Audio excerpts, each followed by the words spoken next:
This episode is sponsored by Press Cloud. They are dedicated to helping you create an internet presence for your brand, your business, firm, and anything you can think of that can have a website. Press Cloud gives out lifetime.com domain registration to its customers. You can check out my website nabguzichwanka.com to have an idea of what you too can get from their services. For more information about their services, visit edgepress.cloud. Welcome to Hashtime with Nabguzi Chwanuka. This is a place where we help you unravel social constructs, discuss self-development in line with mental health, emotional well-being, and everything in between that directly or indirectly affects us in the millennial world around us.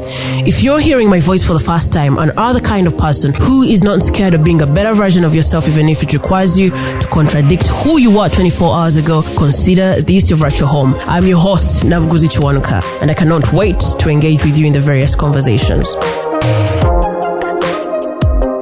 This week's guest is none other than Winter Sylvia Diana Atwooki, also known as Winter Lawyerz. She is a lawyer, but more so an embodiment of an unraveller of social constructs. Winter chooses equality and equity at any time of the day, and this conversation goes no further than that. Episode 79 highlights how womanhood was introduced to Winter as a child, womanhood in society, self-development in terms of self-awareness, acceptance, assessment, and the best way to move forward, how the way you relate with yourself directly impacts your relationships with other people, and the importance of belonging to social circles. If anything resonates with you during the conversation, be sure to share with us on social media with the hashtag HTNKInsation. Here's our conversation.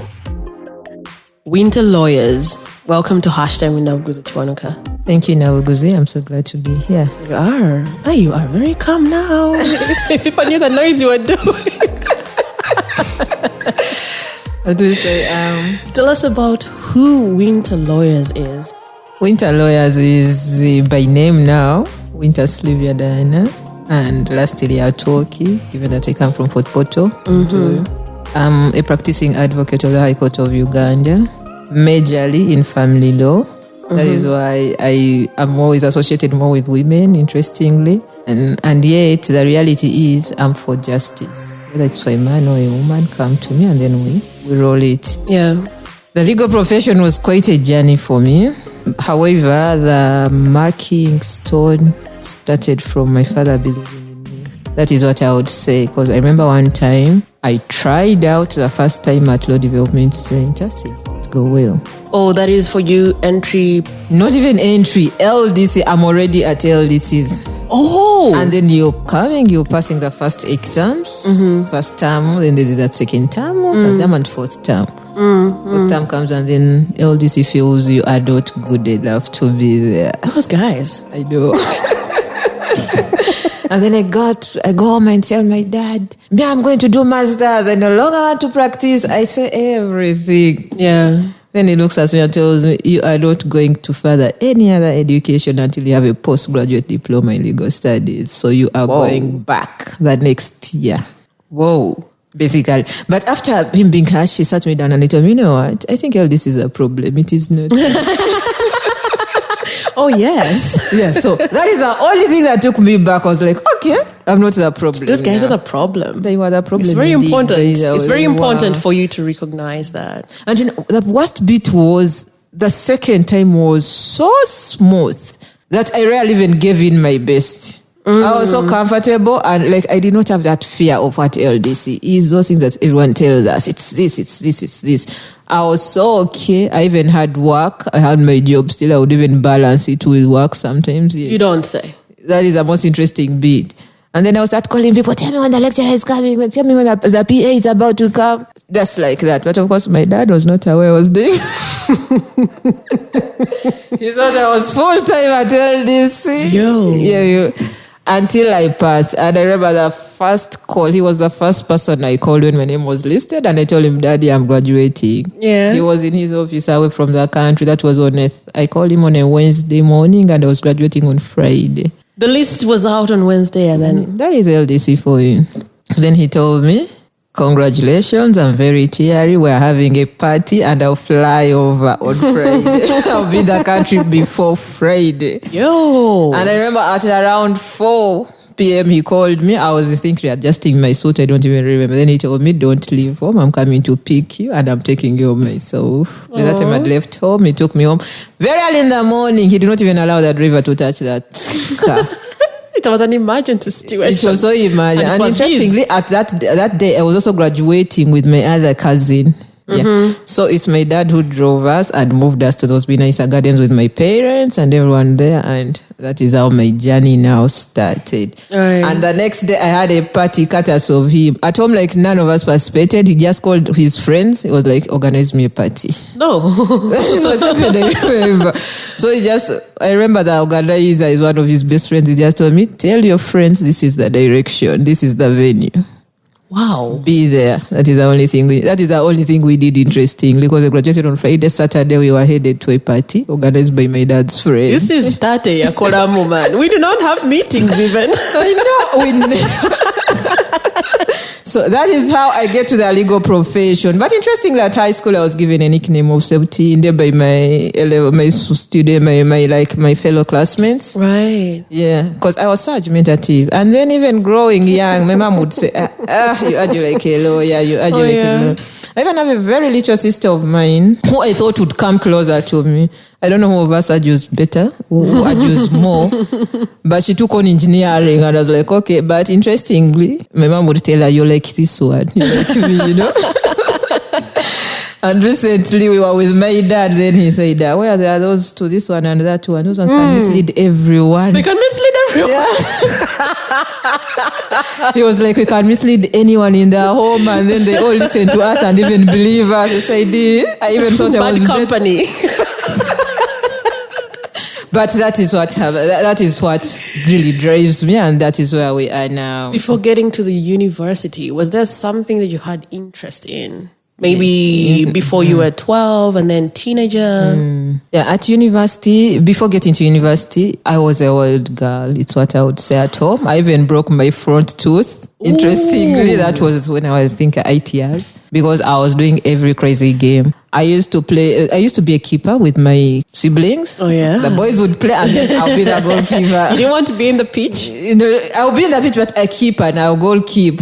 Yeah, but why weren't you playing midfielder? I think I didn't trust my skills that much. Then later, interestingly, at school I remember running from primary 2. I ran up to senior 6. Wow. Yes, and I would run 100 meters and 200. And relays, of course. I ran, because I remember the first gift I was given was a jerrycan, a green jerrycan. And by that time, my parents were cheering.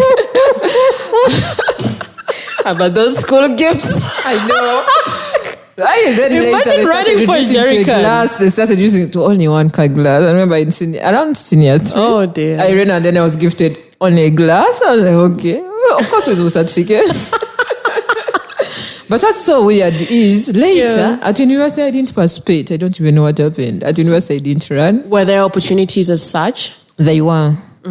But I think I'd lost my passion by that time. And then I was so much into law school. But given all that time, I used to run, then I used to play. Then I played football. I grazed goats with my brothers, interestingly. I was one of the first girls to learn how to ride a bicycle at home when no girl knew. But I was there. I would even go milking with boys. I go milking and I'm like following up. And then interestingly, I had a parent who was very protective of me. Somehow I think she let me explore myself. Yeah. Because she was so protective of girls, but when it came to me, I was okay, I think. More reason it took me so long to even learn how to cook, because the kitchen idea was really not part of me that much. You were just out there in the world. Yes, even today to tell people I don't know how to really hold a hoe very well because I didn't dig. And yet interestingly, I had a parent who really was so good at digging. Like farming was her joy. She found joy in farming, but still, even my other siblings really know how to farm, the ones that I really grew up with growing up. But personally, I would even be the one to announce, I will bring tea in the garden. I'm not part of that. I'm just going to dig. I'm just going to bring you tea. Oh my goodness. Like they would leave very early in the morning, then you wake up like at 11 to prepare tea and whatnot, and then take it to them. Yeah. And so your parents didn't complain at all? No. Interestingly, they didn't. Yeah. Yeah, but if I got to strokes, it was because I was very wild. I played very wild games. Now, the most interesting bit, one time I get a chance to come to Kampala. Oh, where were you all this time? I was in Fort Portal. I get a chance to come to Kampala. Then I learned this game. There's this game where you throw a rope on top of a tree, and then you tie a stick in the middle of that rope, and you sit on it, and then you swing. Yeah. I came home and I introduced it. Kampala. And then where we were living by that time, we were surrounded by a tea plantation because we were in an estate. Because my then parent was working as a manager, so we were surrounded by a tea plantation. So and then we had I remember an avocado tree. It's where we put that, and then we would swing. Our parents were very strict, interestingly, but we would hide it. They would never know. One time, one of my cousins is swinging. We are pushing her all over. Doesn't it go with? Meters away. Like she swung herself and went very far away to the tea plantation. Oh my goodness. Her head was aching, everything was aching, and then we were scared. We went and told our elder sister, and then we were explaining, and she was like, but that game, they don't even know you're playing it. We gave her some Panadols, we panicked, but unfortunately, our elder sister reported we were playing wild games, and I had been the one who had introduced people to wild games. So I received my beating after that. Yeah. But at least we explored. I can only say that I explored my childhood, and I really played. I played every game in the world. Then one time I was taken to a boarding school. Coming back, I still introduced games to every community. Whatever you found. Sometimes when it's my brother who keeps telling me, you're the one who brought this game from the other school. You're the one who introduced us to this. I'm like, okay. So probably I was very playful. And how did you come to the place of teenage? What did winter of the teenage look like? Were you still wild? No, the teenage, interestingly, I think I was very bold because I remember living Chevambi Girls when I was in senior 3, then joining Nyakasura school when I was senior 4. Mm-hmm. So you can imagine that transition because normally everyone changes in A level. So I had a share. I studied 3 years in both schools, equal years. Oh. Yes, but I get a transition of coming from a single school to a mixed school, and then you're expected to be very timid. And then I'm looking at myself, I'm like, the only problem I had, I was so small, you people. Like you'd look at me and think I've enrolled for senior 1. When I'm in senior 4, I was very small by all my years. I was very, very small. Because even right now, at this stage, people look at me and like, you grew fat. I'm like, okay. Oh, really? Yes, apparently this is very much weight on me for the people who really... I want to be that very much weight. So I get to a mixed school, and then the first thing I hear is there is miming. I'm like, okay. Oh, yeah. I think I'm going to attend. I attended. In drama club. In fact, there was drama club training. I sang a bit. Guys looked at me like, this is like a new girl. But interestingly, I was good. Right. From that time, I was called Slindion. I used to mime at Nyakasura school.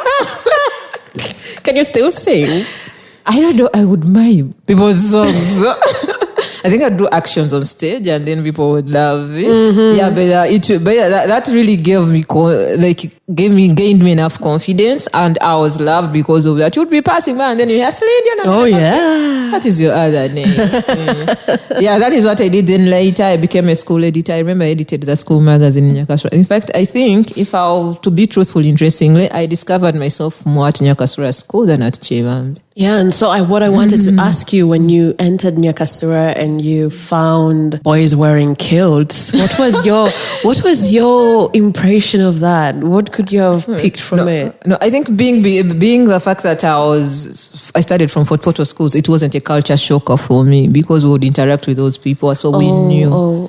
Yeah, and then I had the siblings before who were studying from there as well in A level, not in kilts, but because kilts are for O level students. Interestingly, is it? Yes. I thought it's the whole school. No. A level students wear long pairs of trousers. They don't wear kilts. Mm-hmm. Yeah, so at least I knew the culture of the school. You know, you're going to visit your siblings and whatnot. So that was not shocking. But the joy I found is that I discovered myself more there because I interacted more with people, and I was Chebambe was also very good because Yambe paved a very good way for me as well. Yeah. And via academics, Yambe was more strict than Nyakasura. Nyakasura was so free. It was. Would it be looked at like an international school? Probably better. It would come close to that, interestingly.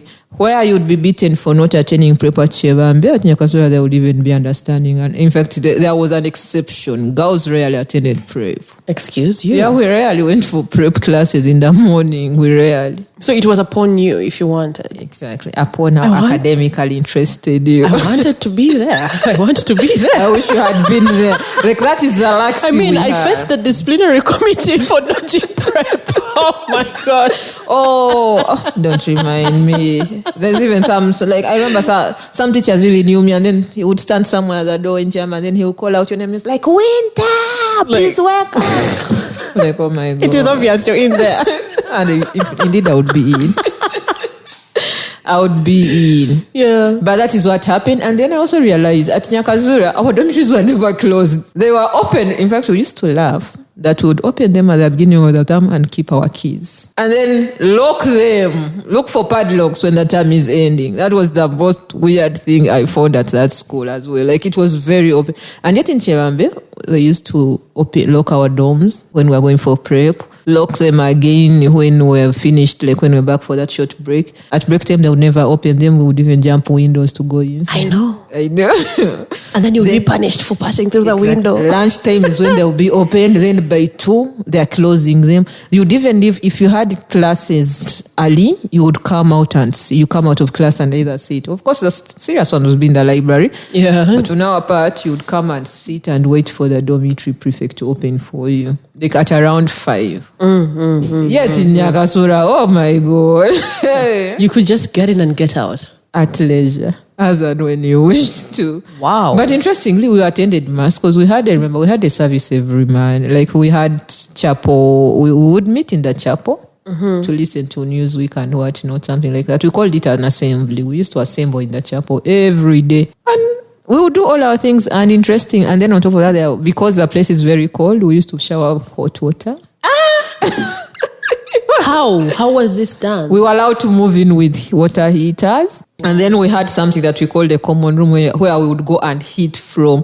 You would find, I don't know whether you know it, because we used to call it suicide. Suicide, where heaters have heat up and then you tie them up. Like, it was very risky. What is that? Us. A heater, like, is already destroyed, but then you put wires somewhere. Oh.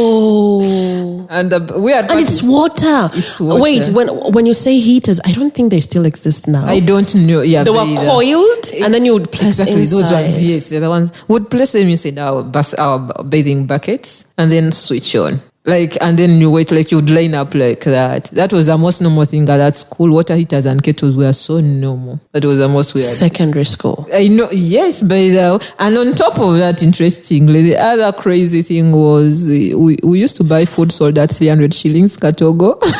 You were buying food in secondary school? We were, because... From where? Outside? We used to call it black market. Women would enter from God knows where and sell us food. Oh my God. Katogo of all type. They would even wrap it in a polythene paper and then, like, we just buy like that. Some would even sell chips. Like, food would be sold during lunch break and after, and even in the evening. What? Yeah, Katogo of all types.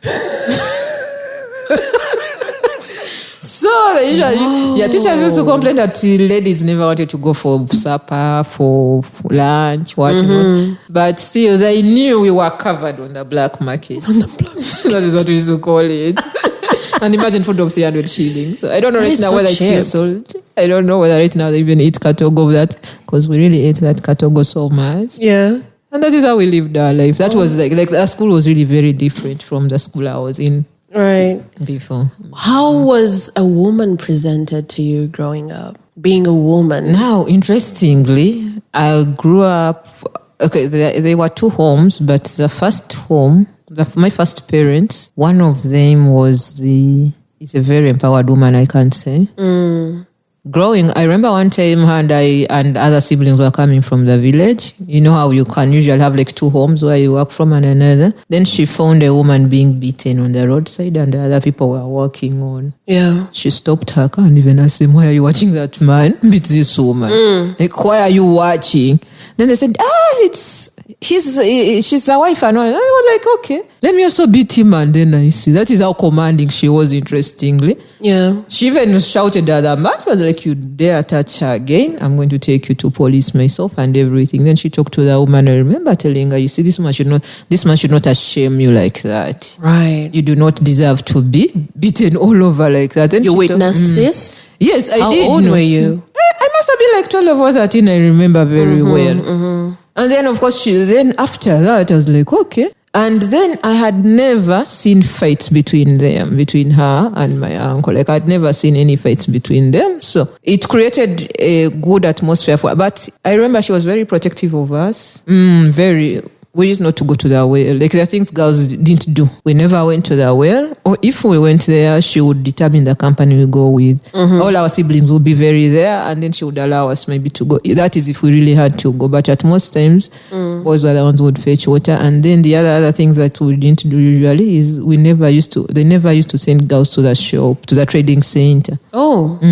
Interestingly, she never. Did you ever ask her why? No, I did not ask her why, but now the other oil parties, they would risk and send me, interestingly. But she would send warnings for girls never to do. But I remember so well, like, she was very outspoken on women empowerment, that I remember there's a time we moved from a very far village, then we went to a new village, but within a month, she was already being put on an area LC1 committee, and then women were flooding our home. Yeah. Like she started becoming sort of a marriage counselor. People would confide in her. And I think that is where she started her leadership journey. Right. Yeah, but for her, via women, she really fought for, via women's rights and women empowerment, she was all there for us. And she was one of our, my stepping stone, I think, to realize that I should be treated very well, very better. I should be respected, because I remember one time, one of these, I was passing, because we were living at a home, like they used to call it Boma. It's a hillside, a bit hilly. Yeah. But then there were guards who would protect that place a bit, because my father was the manager at that time. So when we were there, one time I was sent to the shop. I think there I was all day. I was in senior 2 probably. And then I go to the shop, I come back. Coming back, some man attempts to touch me. I'm like, okay, why are you touching me? Then when I was pulling myself off, because I was pulling by force, his arms rubs my breast. Yeah. Then I go home. I'm like, Mom, she told me what? I told her, the other man there has just touched my breast. Oh my God. She rose dust. She went everywhere. I don't know how she found them. She talked to everyone. Like, she even talked to the manager and whatnot. And I was told the man was fired. Either fired or I think maybe they alternated his workplace, but I remember. Interesting, me after telling her, I went on my business. So another time they sent me to the shop. That is when I hear rumors. And that is a girl who caused the firing of this woman, of this man. That is her. I was like, okay. Then I came back and I told her, but everyone is saying it. He said, yes, he was let go. No one should touch her. They're like, okay. That is the beauty about it, is we used to speak up to her. And then she used to have some talks with us. So that is what I remember, basically. And then for my dad, my dad is a person who allows you to be who you want to be, if I can say. Yes, for him, the best example I can give is one time I had an auntie who was so strong, who really never wanted us to wear trousers. Yeah. Even when she would come to my dad's place, and then we would even put them away. One time when she has come to visit at your home. I know. That is how she never wanted trousers. One time she was coming, and then my dad was like, no one is putting off their trousers. I was like, okay. Wait. Yes. Someone is coming to visit you in your home. Yes. And she's brother's home, you see. Wow. And then my dad is like, you people, you're going to remain where you are? This is my home. And yes. I wonder, she came and she really looked at us and she was like, you people. And my dad said, These ones today, please leave them.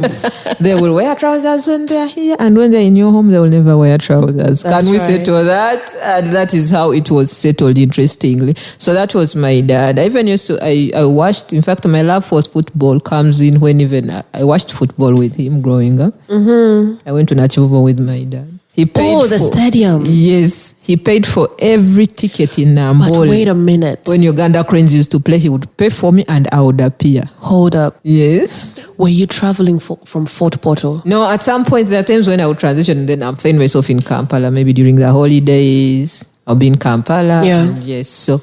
Because I was going to be like, that's a lot of investment. No. When I was within Kampala, he would just pay. I'd have like, wow. Because that is how... And then, interestingly, there's a time when I think, when we didn't have DSTV at home, and then there are those UEFA Champions League matches being played.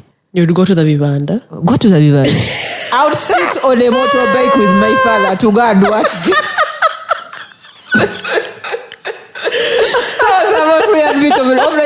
When I remember, I'm like, we did this together. I would sit with him and then we go and watch a team play. Not in a Chivanda, but in a distant place, but we would go together. Yeah. And then I think I'll be there. I think people would be like, this one has brought her, said this. And you know what was interesting? Like, I have a brother who doesn't like football at all. Wow. But he's so well read. In fact, he's even the one who used to tell me, I think you're going to be a feminist. And I'm like, I'm not sure I will be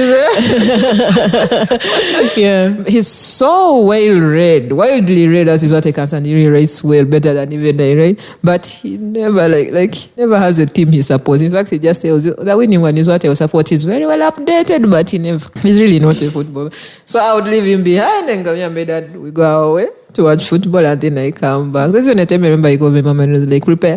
That one is coming to watch football and she will find me here. Like, okay.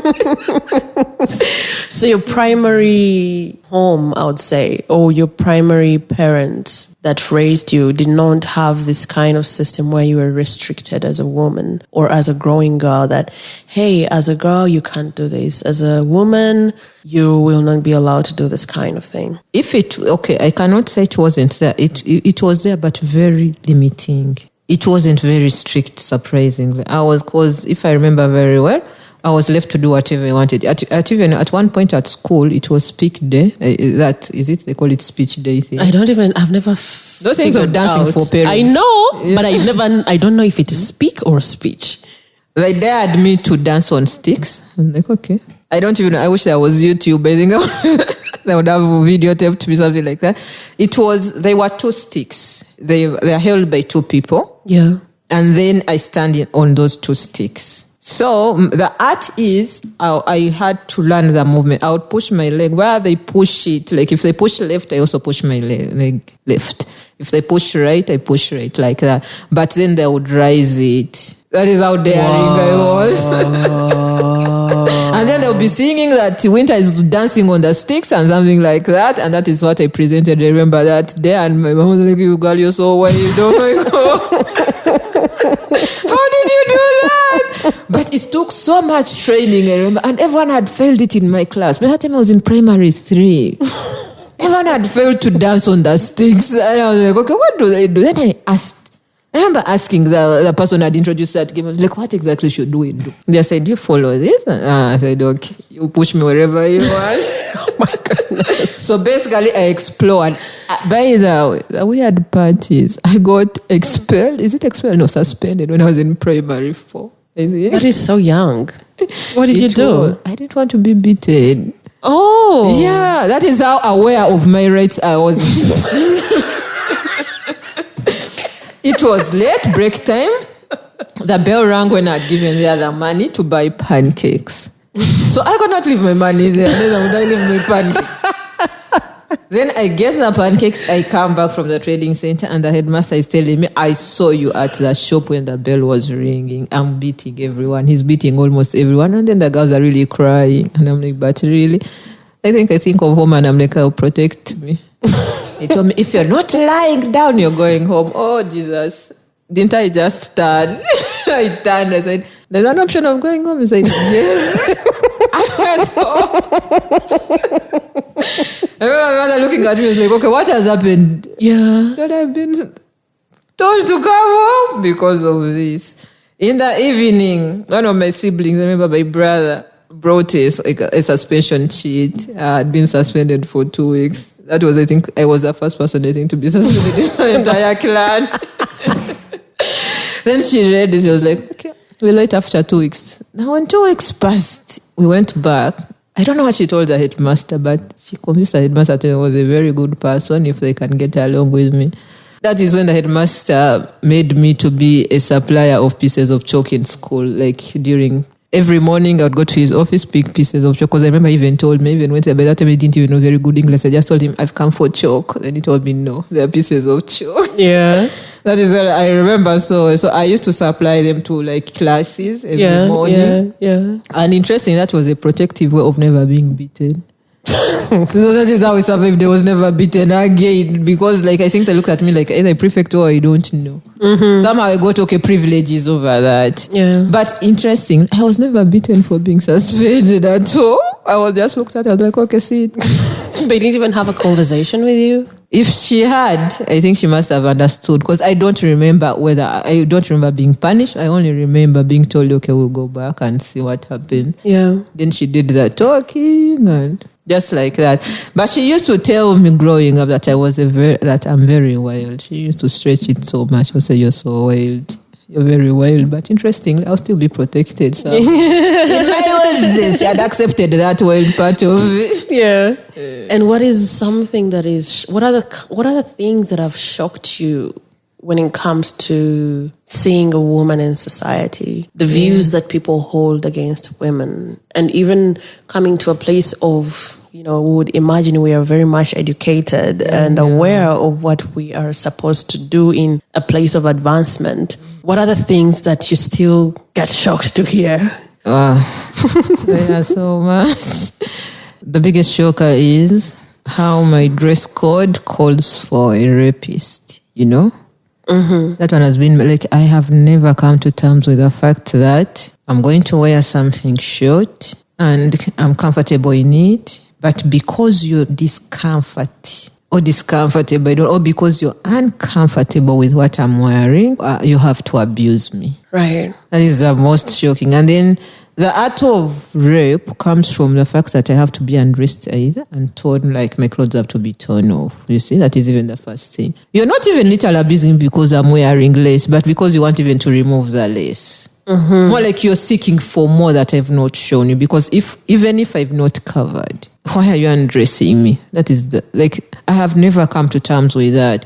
And then the other thing is, you'll even find fellow women typing out, that is why she can be raped. Wow. Yeah. And then the other shocker is, why are men not protective of their private parts? Like, why would you be proud of your private parts abusing a person who is not interested in receiving them, basically? That is my biggest shocker. Like, why are you doing that?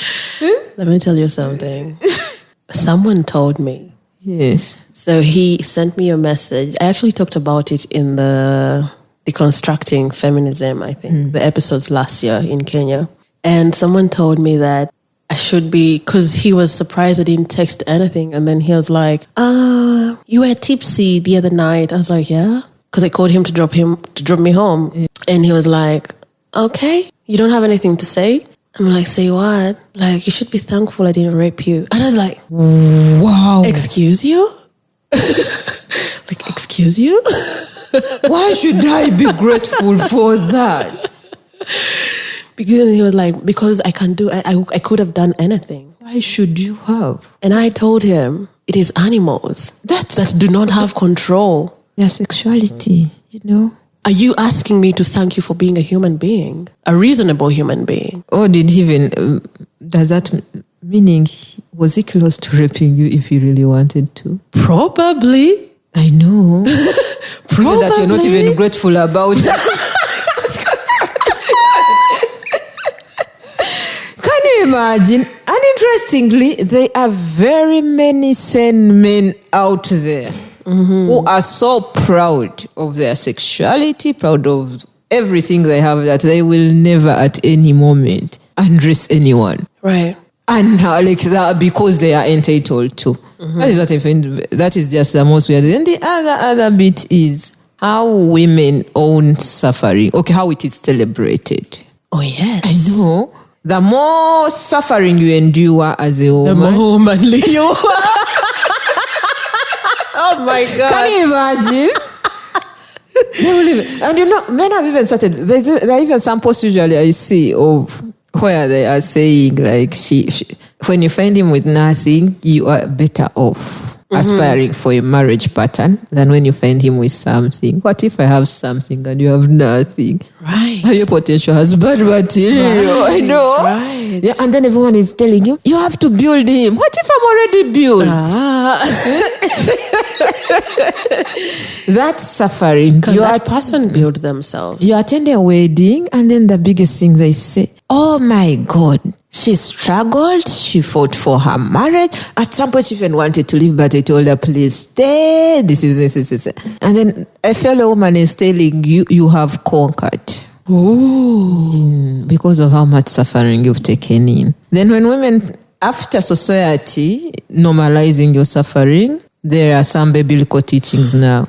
I don't know whether we get our aspirants from the way Jesus suffered, because but even if Jesus suffered, Jesus suffered already for me. That was even divine inspired, you know. Even if I was the one, imagine God wakes up today and tells you, please die for these people, and you'll wake up. Wouldn't you do it? Mm-hmm. Basically. So I don't know how we wear those shoes and then make that our story and tell ourselves, even it took Jesus so much suffering to be where he was, where he reached. That was a child of God, for God's sake. That is divine. I know. You don't have that. Even taking on that. You don't have that. And then even there are some men even who will tell you, you're lucky for you. You're not like Swan. So if I've slapped you maybe one time, at least I'm not kicking you. I know. Recently, I read a post somewhere. It was a comment where someone was saying, my husband sometimes insults me. In fact, she also said insults me, but later he says he doesn't mean them. Oh, dear. So I've come to accept him the way he is. Then I responded. In fact, he said, when my husband is angry, he tells me words he doesn't mean. Whoa. Then later when he comes down, he tells me he's sorry. Whoa. Then I told her.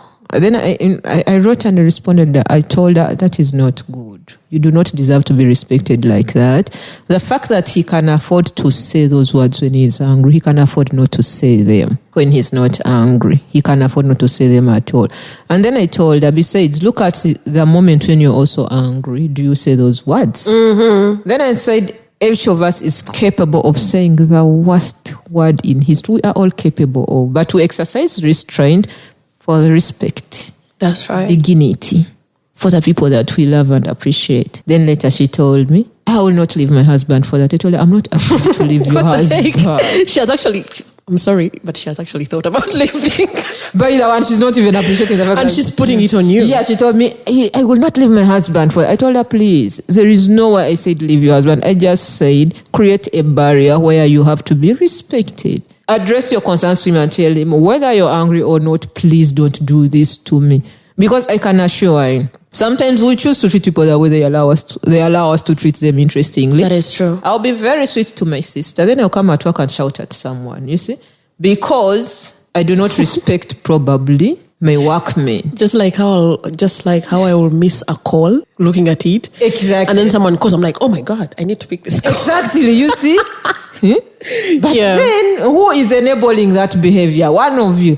Either sometimes it's a question of power, and then sometimes because maybe probably he's your husband and he thinks he can tell you whatever he wants. But if you looked at him two ways, he will not do that to his siblings. He will not do that to his parents. He will not do that to his workmate, but he will do that to his wife. He would actually be ready to fight for his siblings. Exactly. But how about you? Because even the people that are normally... Then there's also another type of suffering that we normalized of.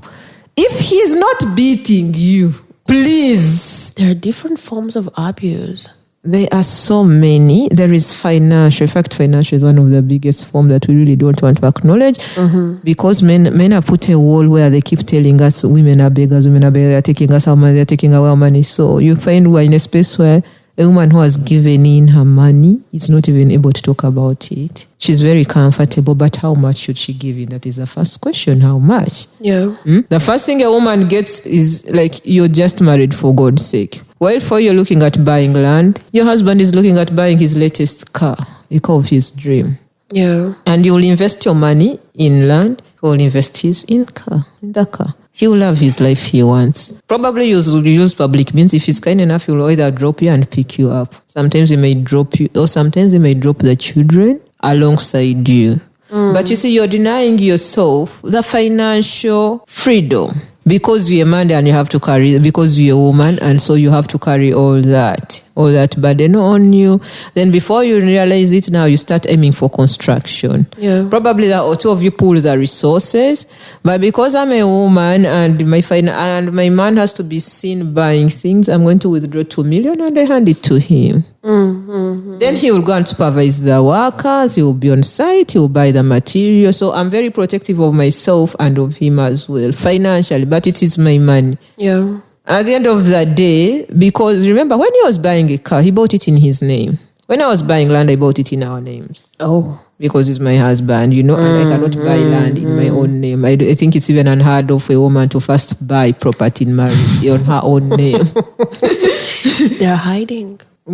Probably if they're hiding, but if they're being genuine, most of them buy it. You have to add on his name. But why would you live in deceit in the marriage? It scares me because what is that? What why are kind you in of that marriage setting? is that? Exactly. Why are you letting a human being lower you to that level? Because if we sit at home and we all have maybe our 20 million, and for you want to invest yours in a car, and me I want to buy land, allow me put my name, don't even allow. I'm going to go to a land broker and then I pay for my land in my own name. Someone and then called you me. With your car and also put it in your own name. Someone called me to find out how they can purchase land. In hiding.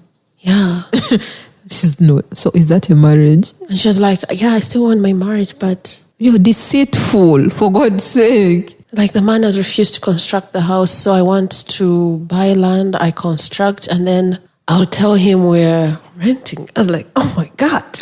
How long can you live with that? That is, how long? It's scary. It's a very big lie. How do you come out of it? It is very big. And you can't live life on dishonesty like that because you're having a man. But do you even need permission from a man to buy land? That should be even the first question. Oh, no. The thing is that her point was that he was going to feel emasculated. Yes, but he cannot afford to buy land. So I should buy it. Oh, they tell you to wait, my dear. They tell you. Now, that is the biggest problem. No wonder we keep telling them, men spend more time complaining about feminism. Yeah.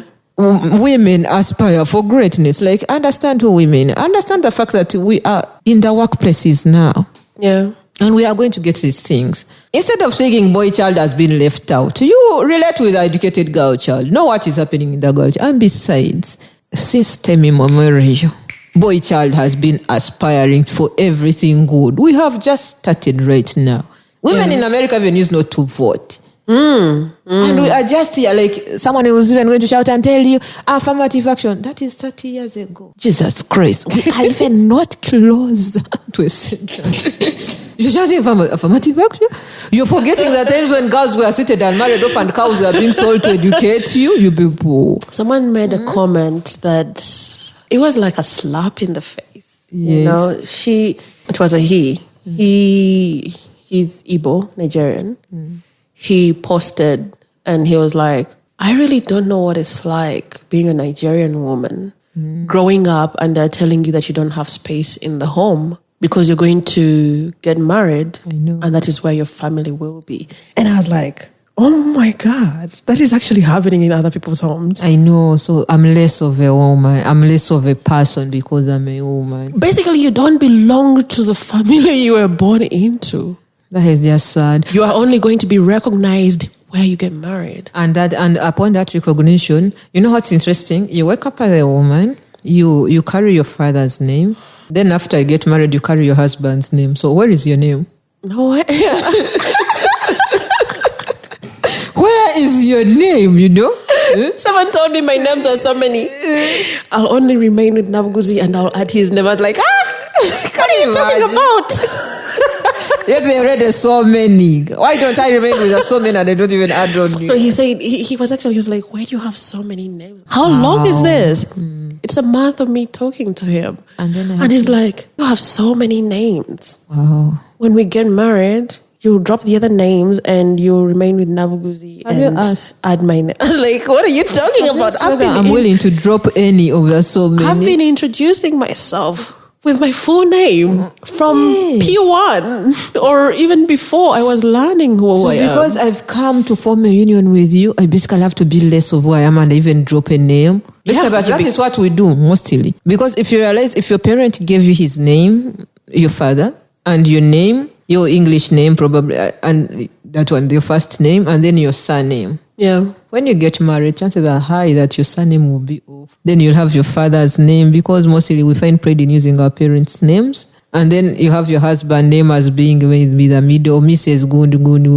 And then now your first name is the one that comes somewhere in the middle, oh dear. Can we talk about the wrong procedures that people usually take when it comes to adopting their husband's names? Or even the right procedure that they should follow? Because I think it's a very important thing. I'm seeing it. I was handling some documents this week, and I was like, come on, why are people doing this?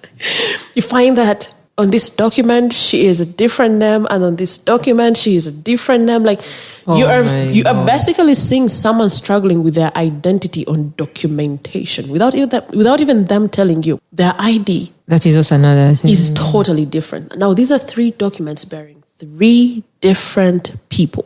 And then you have to go through a confusion of swearing statutory declaration. Exactly. But the order is usually your first name, that is the English name, comes first. Then your given name, your parents' given name comes second, like yours. Because now let's say you're Nabuguzi Judith, and maybe Chiwanuka is the husband. Judith? So you'll be Mrs. Judith Nabuguzi Chiwanuka. Your husband's name should be the last name. It's never the first name. The moment it becomes the first name, it's taking away your identity. So you need to reclaim your identity. Then he comes last. That is why if you realize most people, even when they're introducing themselves, start with your name. Then you say, I'm married to so and so. Then that is his name. Call it out. Yeah. So align your name to realize that your husband's name comes out. But these things of now, you start calling there yourself Mrs. Chiwanuka Nabuguzi. Oh, Jesus.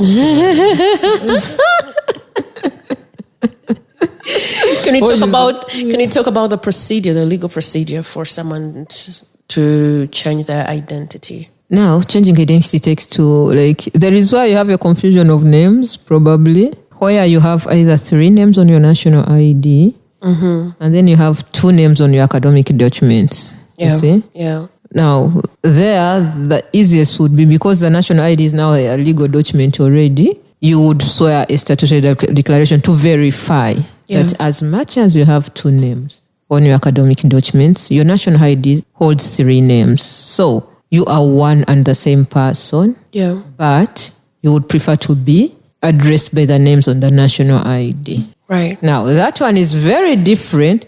When I have 2 names on my national ID, then I need to drop. Then maybe my academic documents have 3. Oh, I have 2 names on my national ID, but then I get married tomorrow. Yeah. And then I have to take on maybe Sabarwani, go to Chivuka. You see? Yeah. I moved from Winter Lawyerz and I'm like, okay, so Chivuka comes now. It is Chivuka. There's no such Chivuka. That's interesting. Thank you. Then I'll be taken through the steps of swearing a deed poll. That is the first thing. Yeah. A deed poll of now notifying the whole world that, you people, I was called so and so, but now I would like to be addressed this and this. All my documents, my correspondences will be addressed. Chivuka will be added on. I maintain my 3 names and I maintain Chivuka. I'm done with the deed poll. The URSB has received the payment. Yeah. Another step after, I'll have to take my deed poll to the Uganda Gazette for it to be advertised fully, so that the whole world knows that I'm now a new person with a new name. I'm no longer these names. After that, it will come out, I think, in a period of 14 working days. Now that is when I'll go to NIRA and I tell them, you see, my national ID holds 3 names. But recently I got married. I now have Chivuka on my name, Aditol. So now I go to the process of repossessing a new ID. I'll go to even internal affairs if I have probably my passport. I will also repossess it. Then I'll ensure everyone who comes in line now gets to know that I'm Chivuka. So for all my life, from the time I get married to the time I change my documents, I'll be addressed at that. I don't need to basically change my academic documents, but I will always remind whoever is in possession of them that at this time and day I saw a deed poll that I changed my names. So that is what it would take. Yeah, people need to be aware of what is important when it comes to because they are making mistakes. Those are two different people. Or even three. Yeah, there's sometimes even three. Now, interestingly, I had a client of mine who changed from a Christian to a Muslim. That's a totally different person. Yes, she dropped her Christian name, took on her other name, then she took on a new Muslim name, and then she took on the name of her husband. Whoa! And unfortunately, as it is, the marriage ended later. Oh my God. 5 years, I think 5 to 6 years down the road. Oh my God. So she was back to do... She even had told me, I don't even want the names I was given as a Christian, I want to change. So she had three identities. The new name she wanted to acquire. Because I remember she was removing one of the two names she had as a Christian to also remain with one. And then she was denouncing the names she acquired while she married. Now she was renouncing her new identity with different names equally. She was not even going back to the first name she had. No. So you can just imagine that. That's a mess. It was really a mess. And then she was like, even if I'm married, I don't even know. But usually anyway, when you marry interreligious, sometimes some religions demand that you drop your names and then you take over their new names. That's right. And basically, I even remember asking what happens to the nationality. She was like, I was with my husband when we were registering for national ID and I already had this name. I had to put his name there as well. But while you are changing your name, your husband is now no longer there. Unfortunate. It's the same thing that you are carrying your own cross. Exactly. There is this thing. There's this popular woman. Is she Margaret Ziwa? Okay. Yeah, she's Margaret Ziwa. Yeah, and then she had to go. Name? They had separated. Okay. And I think he later on died. But now she went on to be with. Is the name Babu? Oh, and now she's Margaret Ziwa. And then she's with Babu and. So now is she Margaret Ziwa or Margaret Babu? The Ziwa is known mostly. That is a problem I have with society. It identifies women more with their husband's name than their name. Some insist that I am this. Oh, usually anyway, I'm Mrs. Juanka. Hey, do not compare. do not use my name as an example, my dear. Sorry about that.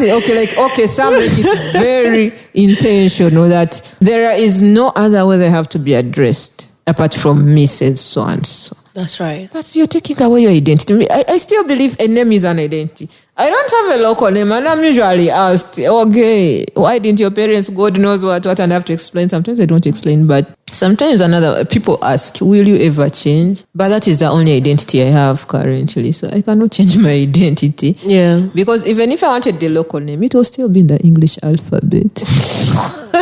See your head.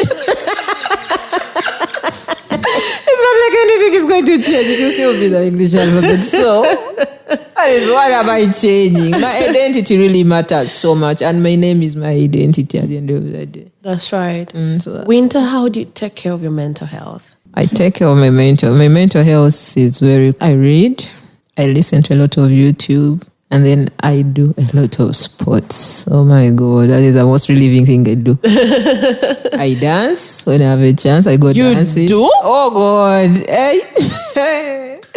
I wish my grandmother would tell me. Like, my grandmother would sit at home on our birthdays. Yeah. She would sit up to around 2 a.m. because we are dancing and she's watching us. All of us. Let me tell you, from I think the first one up to the last one, we all dance. Wow. We danced to the fact that at one time, I remember, I don't know whether my father will like me sharing this. We closed the bar at 5 a.m. with our dad. Oh my God, you and your father. It was New Year, 31st. It was at Mountains of the Moon. They started sweeping and we were all there. And you know what was interesting is my mom and other siblings were headed to church the next morning. Oh dear. And you heathens. I was in my own world. They did pray. In fact, we did that I think twice. Oh my God. So that is how we love dancing at home. Yeah. So any given opportunity, We will shake off our body. That is it. So, and then I swim. I go swimming. Then for soccer beat, I love Arsenal very, very much. But I equally love football. People disrespect us all the time. I know. Oh, is that God living? I hope he does anyway. I'm so much updated in two sports of Arsenal group, Arsenal Uganda fans, Arsenal. Whoa! I know. Can you imagine? Arsenal WhatsApp Uganda fans. I think we're one of the biggest fan groups. Oh my goodness! That is how much I follow football. I've watched Uganda cranes. In fact, the saddest game was when we lost to Zambia, remember, on penalties. I was there, and I was there literally crying all my tears. But I was at Davolo with my other friends. And there's even a photo on Facebook where someone one time tagged me when I was all teary. I was like, okay, I really watched football.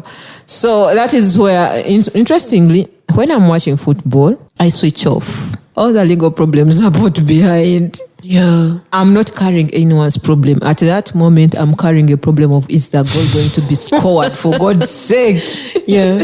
That is the only thing that is on my mind. And then I'm waiting for the game to end. And then I either celebrate. Football is, I don't know how to term it. Like, it brings out everything out of you. At one moment you're laughing, at one time you're cursing, at one moment you're kicking something. Then I've seen people kicking stuff, man. I remember there's a friend of mine who keeps telling me he's a captain in a club that is playing right now that I was supposed to be coaching. Like, one time he dared me to watch Man U Arsenal with him. And then Arsenal won. I don't even remember how he danced, but he told me I twerked. Oh, yeah? I twerked before him. Oh, yeah? And he was so sad that he will never watch a game with Interesting. I don't even remember that I did it, but I think I did. It was a heat of the moment. Yes, so that is how excited I can be when we've scored. Like, it brings so much joy. So, and then even when the country is winning. And then the other thing is, I try so much to take in positive content. I do it so many times. So much, like, to look at the positive side, because I know the world is very imbalanced. Uganda has its own problems, but every country has its own problems. People have their own problems. I'll try my best to look at that little bit of positivity. Yeah. The moment I have that with me, that is my goal. In fact, I discovered that on a journey whereby, like, at some point you can have your moments of being very angry. But then when I assessed myself, I was like, what is the use of being angry? Yeah. Because every time I'm angry at something, then my work productivity is very low.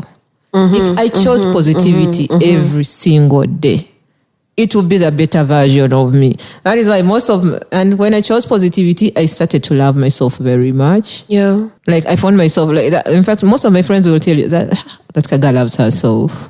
I'm like, okay. And then also, is it a life of the party? Most of the time, I don't stay where things are boring. I'll make sure I invite something. Like, at least I'll talk anything so that at least we laugh. For God's sake, you can't be moody all the time. That's right. Yes, but that one takes time. You don't just wake up to be like that. You don't. Yeah, it takes a lot of self-awareness. And then a lot of forgiving. You look back and either you forgive the people that hurt you, you also forgive the decisions you made on your own. Forgive yourself. That is very important. Yeah. You need to really forgive yourself. Yeah. And then the moment you forgive yourself now, you cut off judging yourself. You be responsible for every decision you make, surprisingly. Like, be accountable. Hold yourself accountable. And then don't be too judgmental on yourself. After holding yourself accountable, take it in. Then look at the other positive side. Interestingly, I have a sibling of mine. She's called Dina. She usually tells me, like, sometimes she can't call. And then we're talking. Then she's saying, okay, this is hard, this is this. Then I say, okay, what if we do that? So most of the time she tells me, I don't know how you get solutions for everything. Because I try so much to find, is there another way? Interestingly, if we can always find that, we'll be very better. Like, okay, it's very difficult. Surprisingly, sometimes when I listen, you're like, okay, this is hard. And then I'm like, okay, what else can we do? What else can we do? And rarely are we armed with that, interestingly. We will all go in with every baggage and complain and do it. But if there is an alternative, we are actually harsher on ourselves. Yeah, and we shouldn't be. Because first of all, we are very human. And secondly, we are all prone to mistakes. But you see, at some point, the choices we make determine. That is why you see, if I quarrel with someone will either choose to shout at me or to walk away. So there's always an alternative. Yeah. So is the alternative positive now? That is what we usually win. Is it a positive alternative? So with that, it created for me a mind to be mentally accepting of myself, and then to also now get a chance to listen to other people. Yeah. And when you listen to other people, usually there are times when I read people's problems and I'm like, okay, then I tell myself, Winter, if this was your problem, what would you tell yourself? Then I start telling them what I would either tell myself or what I would love someone to tell me if that was my problem. Yeah. And the moment I get that, sometimes there are times when I type on Facebook there, I go and I type in, is it Radio 1's problems and KFM? Then I go in my own world only to come Those radio stations always have problems. They have problems from Monday to Monday. Then I come back and they have like 40 likes. I'm like, okay, I made sense. Nice. But before I do that, I wear the shoes of I'm like, okay, if this were me, what would I love to listen to? Yeah. Like, what would someone really tell me to sink in and then to be a better person? Right. So if you realize, mostly if people follow me, I usually start by either appreciating the fact that they are where they are or they've opened up. Or if there's anything good in what they've done, you say, okay, at least you've held into the marriage. However, you have done it all. Accept the fact that you've done this, but now do this and this and this and this and this and this and this. Something like that. That is how my mental strength really works along. But all in all, I think athletics and football take away everything. When I'm there, oh yeah. I don't know that I mean, I feel like for athletics or any activity, it requires mindfulness and you have to be present. Exactly. So it really takes you away from troubles. Yeah, it does. It really does take away from everything. But on top of that, I think I would say I'm also what they call it, what Kwenjera. That is what my parents tell me with my siblings, that we're always almost everywhere. I'm telling you, if you asked my mother, who are these people who move a lot at home, she'll tell you, that one another sister Olivia. That's another sister Olivia. Okay. But now recently my brother said, for us, him and my other siblings, he was like, for us here, I think we have less friends because we don't move a lot. But he was saying it in a positive way. He was like, for us, we don't move a lot and we have very limited circle of friends. And then he said, but you and her. But they are very right. So we are very social and outgoing, my sister and I. So social. Like, I think if it were possible, we would have plots every weekend on our own. Everyone is having their own, but they have friends they are gathering with. But interestingly, I realized that recently. I had a friend of mine we were with, then we took Sylvia. Then he was like, but you really know that you're very dependable? I said, no. Like a girl, every time I call you, you're like, okay, I'm coming. But that creates a very good, I don't know how I would say it. Like, it gives you fulfillment, I think, in life. To always be there for your friends and not even to judge. In fact, I think, yes, the moment you're very positive, interestingly about life, you will never find yourself being very judgmental. Right. Even when you judge, you will judge moderately. Yeah.